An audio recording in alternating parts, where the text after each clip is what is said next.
कहा कि मैं रंगीन रूम चालू करना चाहता, तो फरूक भाई इससे पहले भी ये बातें आई कि वो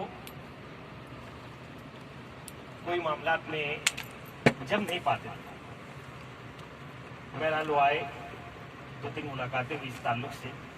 तो मैंने कहा फरूक भाई ये जो रंगीन का कारोबार है, क्योंकि ये मुझे भी इसमें कुछ तजुर्बा है नहीं, अभी तक के जो भी हमारा सफ़ेद का और कॉटन का ही मामला है, रंगीन का मेरे लिए भी नया है और उसके अंदर मुझे भी पेचीदगियाँ लगी। बहरहाल इस ताल्लुक से कई मुलाकातें हुई। उनके बेटे जो यासीन है साथ में लेकर आए, हम कुछ जगहों पर जाकर देखे भी किस तरह से चलता है। डाबी वगैरह मुझे भी नहीं समझते थे, लेकिन उन्होंने कहा कि मेरे पास ऐसे आदमी हैं जो कर सकते हैं, बस तुम इंतज़ाम करो, हम शुरू करेंगे। और फरोग जाफरी के साथ अपने मरासिम के ताल्लुक से गुफ्तगू की। हम लोगों का तो बहुत पुराना साथ रहा है। जब ना हमारे पाँव के नीचे मुशायरे का स्टेज था, ना फरोग भाई के पैरों के नीचे ड्रामे का स्टेज। ये लोग सिटी कॉलेज में पढ़ते थे और बस स्टैंड के पास ये लोगों का ग्रुप जमा होता था, वहीं पहली मरतबा मुलाकात होती। नेदा फाजली ने कहा है कि एक आदमी में होते हैं 10-20 आदमी, जिसको भी देखना हो कई बार देखे। फरोग जाफरी शायद इसी 10-20 लोगों जो उसके अंदर थे, उनका सही ताल्लुक उससे न कर सका या सही पहचान उनकी न कर सका, और उसके अंदर एक जंग चलती थी। मेरे हिसाब से ये 10-20 जो आदमी थे उसे समझने नहीं देते थे। वो किसी एक मरकज पे ठहर नहीं पाता था। अगर वो सोचता था कि मैं बॉलीवुड की फिल्में बनाऊं तो ड्रामा आर्टिस्ट उठ जाता था, और वो कहता था कि नहीं मेरा हक है। अब उसका हक पूरा करने से पहले साफी आवाज लगा देता कि नहीं तो दबे कुचले लोगों की आवाज अखबारों के जरिए बोलना चाहिए। एक दिन ऐसा भी आया कि जब कैंप में किसी हमारे गैर मुस्लिम भाई ने एक चैनल शुरू किया तो वहां भी पहुंचे और बाकायदा उन्होंने वहाँ एंकरिंग की और नदी के इस पार और नदी के उस पार के ताल्लुकात को बगैर पुल के जोड़ने की कोशिश की थी। तो ये जो उनके अंदर ख्यालों की, इल्म की हम आहंगी थी या बहुत ज्यादा एक हुजूम था, उससे वो कभी फैसला नहीं कर पाते थे। 10 मिनट पहले ऐसा भी हुआ होगा मनाल आपसे कि 10 मिनट पहले आपके ऊपर खूब बरहम होके गए होंगे और 2 मिनट के बाद वापस आके यार मनाल समझा था, तो इसी में रह गया। लेकिन उसके साथ साथ मुझे सबसे ज्यादा दुख ये है कि वो सबको समझता था। मुश्ताक का मिजाज समझता था, मनाल का, अफजाल सर का समझ रहा है, इमरान जमील का समझ रहा है, लेकिन अपना खुद नहीं समझ सका। उसको हम लोग अक्सर बोलते थे कि यार फरूक, यार तू अपने आप को समझ, तू बहुत बड़ा आदमी है यार। हम लोग एक मरतबा पिक्चर करने जा रहे थे, स्क्रिप्ट मेरी थी, खानदेश का भूत, तो उसको यानी इस तरीके से उसने ट्रीट किया था सर कि यकीन मानो कि वो एक कॉमेडी थी जो उस खाली हुआ होती थी बॉलीवुड में, लेकिन उसको इस तरीके से पिक्चराइज किया गया था, ऐसी स्क्रिप्ट की गई थी कि वो इंसान और शैतान के दरमियान एक बेहतरीन जंग हो गई थी, जिसको देखने के बाद मुकीम असर ने वहाँ पे तकरीर भी की थी कि यार ये तुम लोग ने हंसी मजाक में जो इंसान और इब्लीस के बीच में असल से चल रही है लड़ाई, उसको क्या गुदगुदाते हुए बयान कर दिया और बहुत तारीफ भी की थी फरूक साहब की हमारी। तो फरूक में इसमें कोई दो राय नहीं है कि उसमें यानी टैलेंट नहीं था। हर शहर का हर दूसरा शख्स जो इससे फनून लतीफ़ा जुड़ा वो जानता है कि उसको, लेकिन अफसाने की दुनिया में भी जब आए, अफसाना पढ़ते तो ऐसे के बस वो पढ़ रहे हैं, यानी वो चाहते थे कि यार मेरे लफ्ज दूसरे ना सुन ले। इतनी स्पीड, इतनी तेजी के सामे या कारी जो बैठे हैं उन तक के समझ में नहीं आता। और लेकिन जब अकेले में मिलेंगे तो यकीन जानो काशिफ भाई, कौन सा अंग्रेजी है फनकार जिसकी देखो इसने ये कहा था, इसने ये कहा था, अंग्रेजी माशाल्लाह अच्छी थी, डिशिंग थी, लेकिन बस इतना होने के बावजूद एक ताल्लुक ने अगर जरा सी किसी ने कमेंट पास कर दिया तो ये समझ लो कि वो हैपर हो जाते थे। जबकि हम फनकार हैं, हम डुगडुगी बजाते हैं लोगों को जमा करने के लिए कि हर खेल का मजा तो तमाशाइयों से है। हमारा फरोग एक ऐसा ड्रामेस्टिक था जो पब्लिक को आने नहीं देता था। काशिफ भाई, उसके पास बहुत लोग आए, बहुत, और क्या आए वो तो खुद से खर्च करता था। उसका सबसे बड़ा बाजू जो था नफीस था।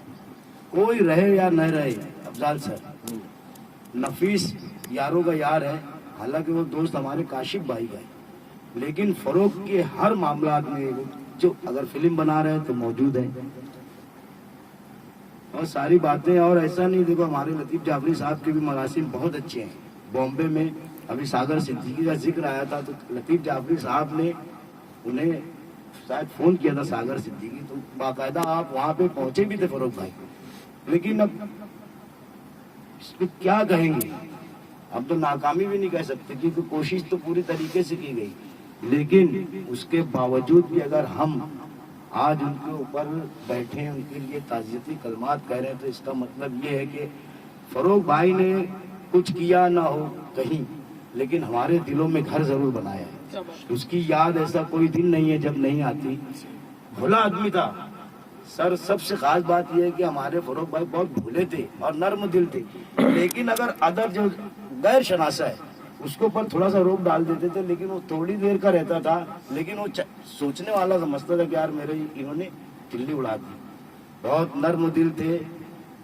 कोई किसी को अगर माँ की गाली दे तो बिगड़ जाती थी। वो बोलते थे तुम लोग को जो करना है करो। इसके मामले में बहुत संजीदा था फरोख हमारा कि यार जैसे मान लो हम लोग को जैसे मुकी मेहरत को गाली देने की, लेकिन किसी की माँ पे से गाली फरोख साहब ने कभी बर्दाश्त नहीं की।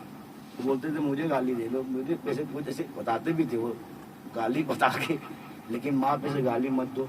माँ से बहुत मोहब्बत करते थे, अपने परिवार के तई कोशिश करते थे कि अल्लाह ताला उनसे कुछ ऐसा काम करा ले। लेकिन आर्टिस्ट का मुकद्दर क्या है कि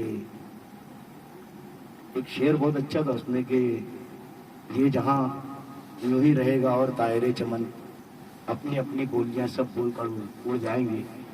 और यही हुआ कि फरोख भाई ने जिस तरीके से भी जैसे भी अपनी बोली बोली जो हमारे कानों में गूंजती रहेगी। हम अल्लाह के हुजूर दुआ गो हैं कि अल्लाह ताला हमारे दोस्त फरोख अली जाफरी की तमाम खूबियों को मद्देनजर रखते हुए उन्हें जन्नतुल फिरदौस में आला मकाम अता फरमाए और उनके अहले खाना को सब्र जमील अता फरमाए, और हम दोस्तों को इसी तरह अपने यारों की याद में संजो रहने देते। बहुत शुक्रिया, मुझे आप लोगों ने इज्जत बख्शी, मैं उसके लिए बहुत शुक्रगुजार हूँ। और हर्फ आखिर के तौर पर मैं फरोख के लिए एक नज़्म पेश करता हूँ, जहाँ यहाँ तमाम हमारे फनकारी लोग हैं।